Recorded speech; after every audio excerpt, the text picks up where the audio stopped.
Fearless Freedom, Becoming SoulFire. Introduction.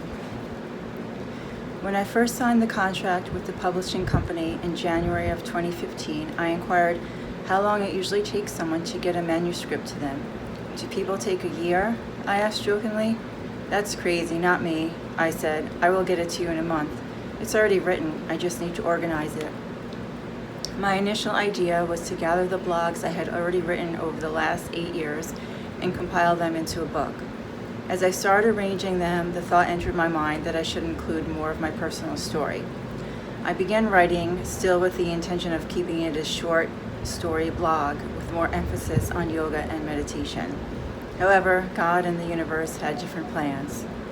Fate had it 3 months later in May, just as I finished the introduction on how I healed my lifelong abandonment issue and am finally in a beautiful, healthy relationship with my true love, he walked out on me. Completely devastated, I spiraled down to the darkness again. In the garbage went my manuscript, and I began over. It turns out that my book was not going to be the nice, easy blog compilation after all, but the vulnerable story of my life. This was the last undertaking I wanted to go on. I was trying to move on from my past, not relive it. Nevertheless, somewhere in my awareness, I knew it was all happening for a reason. I have come to learn that my life story is my teaching.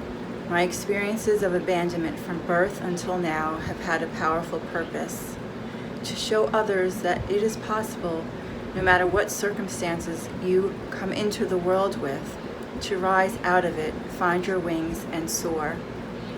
The abandonment, suffering, and pain I chose.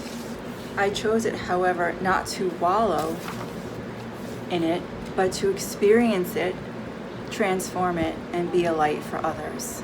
After all, it is not until we fully know darkness that we can fully know freedom.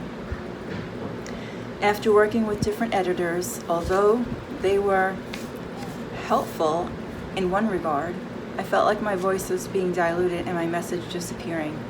The joy of writing was gone, and feeling disheartened, I almost gave up at one point. Then I remembered the reason for writing my book in the first place. The whole point of my life is not about fitting into a box, after all, but breaking free, being a trailblazer and forging new energetic pathways. So I decided not to use an editor and keep my book as is, in my voice, uncensored, real, and raw.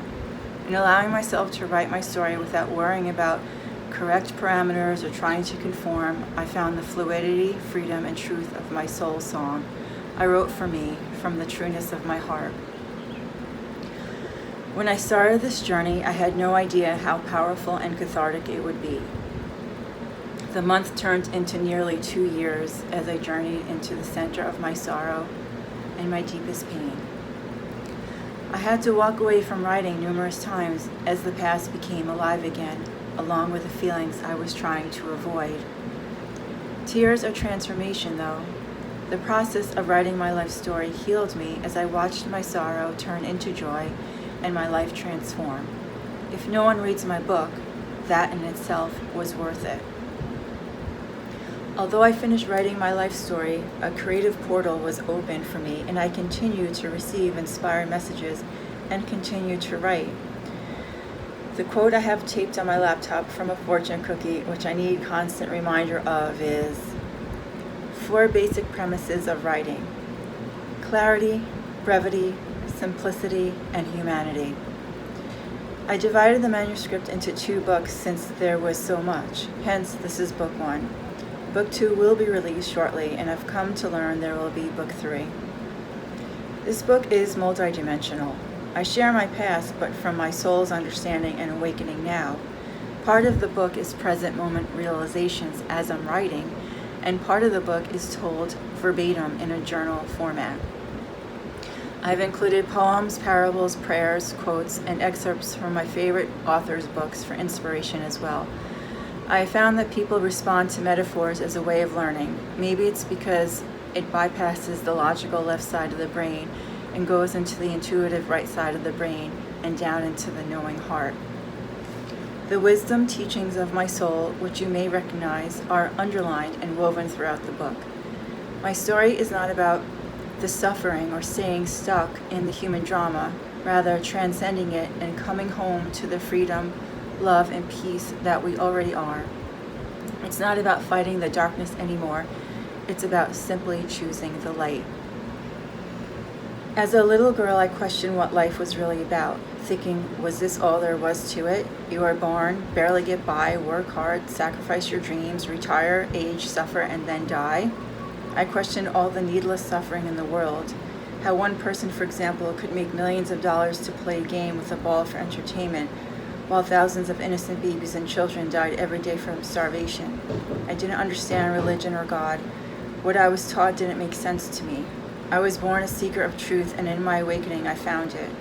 What I have included in my book is what I have learned from my teachers and other enlightened beings, past and present, along with my own personal realizations. There is only one truth, but different interpretations and expressions of it.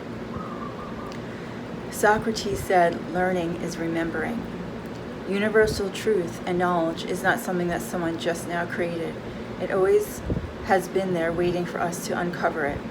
Benjamin Franklin didn't invent electricity, just as Galileo didn't invent gravity. They simply discovered it. We are at a point in our evolution as a species that we are discovering that what's within us, our consciousness, our light, our soul, is the most powerful resource we have, and the only thing left we haven't tried that is going to save the world. Being a devoted student, hungry for healing and understanding on the spiritual path for the last 16 years has shown me that there is no difference between science, quantum physics, yoga, universal law, original religion before man got hold of it, spirituality, and love. Underlying all of it, there is a basic truth, which is what this book is all about. There is a shift happening on our planet. We probably sense it, a stirring and awakening. People are beginning to question their beliefs, their worldview, question many things. There is a desire for less material goods and objects and for more meaning, fulfillment, kindness, peace in the world, and peace in our hearts. We are remembering that we are not separate, even though our bodies might say we are.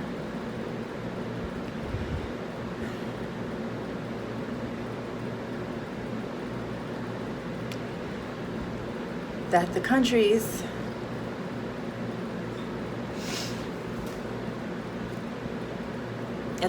and borders of our lands might say we are sorry. But there is another reality. We are remembering. We are all brothers and sisters in consciousness, a global family, and that all life is interconnected, interrelated, and interdependent, including Gaia, Mother Earth.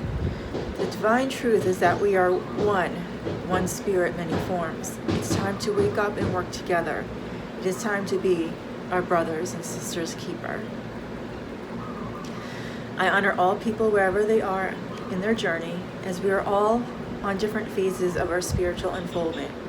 As you read my book, all I ask of you is to keep an open mind and read with your instinctual awareness and intuitive nature that is always present. Feel the energy between the words and the essence of spirit behind what they are expressing. It can serve as a spark to ignite what you already know deep within. Words are not truth. Truth is eternal. Words are a symbol. As I wrote this book, I felt it shifting, changing, and growing as I was evolving alongside of it. What may be my truth might just be a seed of awakening for you, like a sunflower drawing darkness from roots to sunlight. I have infused my healing love into this book. It has been blessed with the most highest of intentions. My hope is that it brings you back to your free heart, wakes you up to the glory, wonderment, and truth of who you really are, and ignites the fire within your own beautiful soul. You are light, you are love, and you are loved. May the beauty of all that you are be reflected back upon you, and may you emanate it out into the world for all to bask in. And this is a quote by Robert Schwartz from the book Your Soul's Plan. As each person releases shame and self-loathing and chooses instead to love themselves, they make it easier for every person on earth to replace self-judgment with self-love. That is, they create a vibration of resonance of love that radiates well beyond their immediate sphere. It is said that the flutter of a butterfly's wings can cause gale force winds on the other side of the globe. In the same way, our decisions to love ourselves have far-reaching energetic effects. As we shift from the perspective of the personality to that of the soul, we recall a truth we knew long before we were born, that our actions, words, and thoughts impinge upon the entire world. By surmounting the challenges we planned before birth, we create a resonance that heals humanity.